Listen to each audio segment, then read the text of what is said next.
very much, Malachy. We're here to protest today against the ruinous policies of government relating to immigration.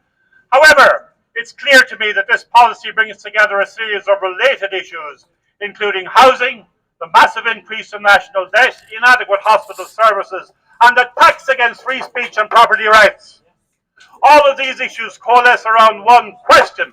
Why are the Irish people being replaced? Yes! Why are we being forced into a status of second-class citizens in our own country? Why is the very concept of home ownership, a fundamental requirement of protection of a functioning democracy, being denied to Irish and only to Irish people? Why are the Irish forced to deny a roof over their heads for their own children when criminal gangs, con men from every corner of the globe, and military-age so-called refugees who couldn't point to Ukraine on a map are being imported into our country with the deliberate intent of causing social instability and unrest and providing a voting bloc for our left-wing parties? It is time for the Irish people to realise that not only does your government not serve your interests, but it genuinely despises its own people and it despises this great historic nation. Any party, any political and judicial system, any government which places the interests of the European Union, the corrupt Ukrainian government, the WHO or the UN ahead of the interests of Ireland must at this stage be regarded as the enemy of the Irish people. This is not an exaggeration or a rhetorical device. Your government hates you. It hates your children and it hates your nation.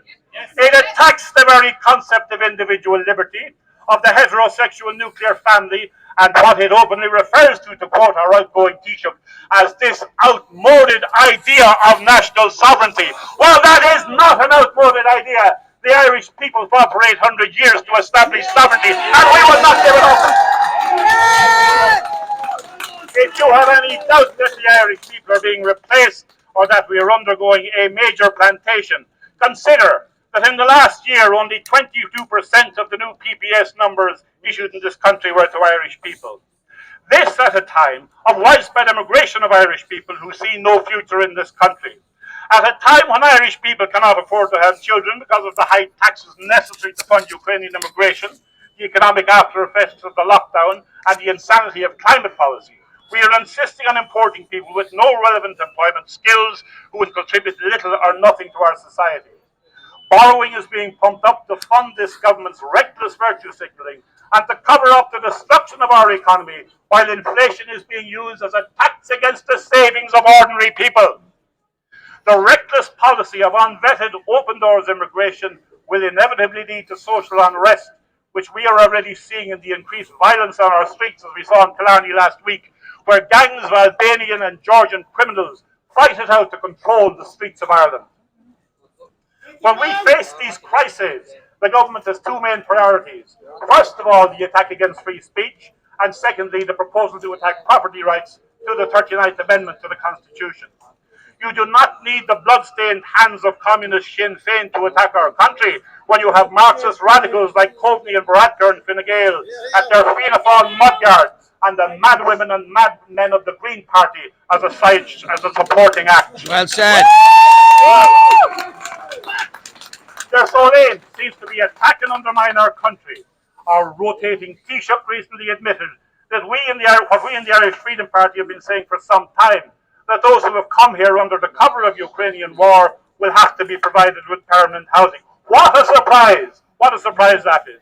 His method of dealing with that will be to attack the rights of private property to the 39th Amendment to the Constitution, which seeks to make housing a right for every resident, not every citizen, but every resident in the country, no matter how they've fetched up here.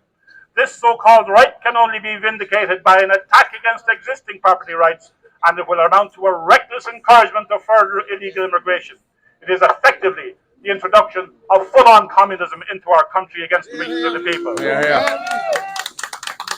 Our immigration policy needs to be based on compassion for the short-term, mind you, needs of genuine refugees.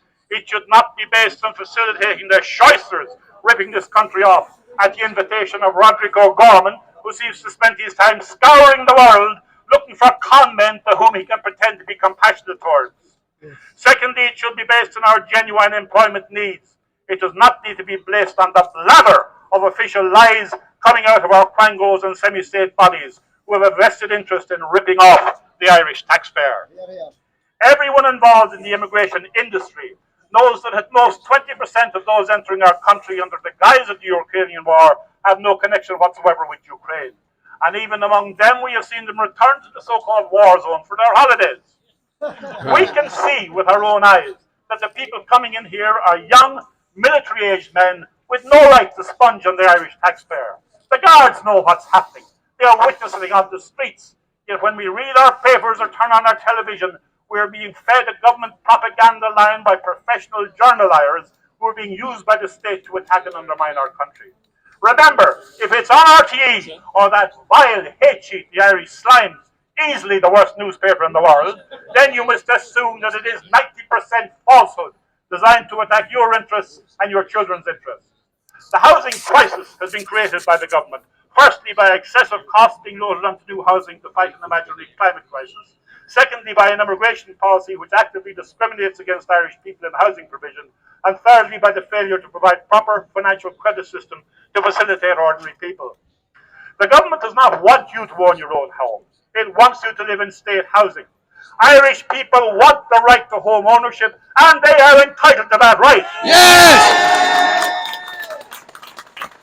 That right is being taken from them by a reckless combination of government policies which are now culminating in an outright attack against the rights of private property.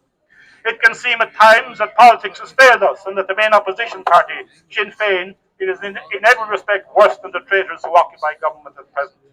However, as we see today, the people are rising. As Malachy said, a great popular movement is now rising up. New parties are emerging. The Irish Freedom Party, which I chair, will fight to protect this nation, to protect your rights and to secure your right to access housing at reasonable costs. I would ask that you give consideration to our party at the next election. Finally, thank you very much. I just want to conclude by saying that at times it may seem that we're fighting a satanic evil in our government, and we must call on the power of Almighty God to protect this nation. Thank you very much.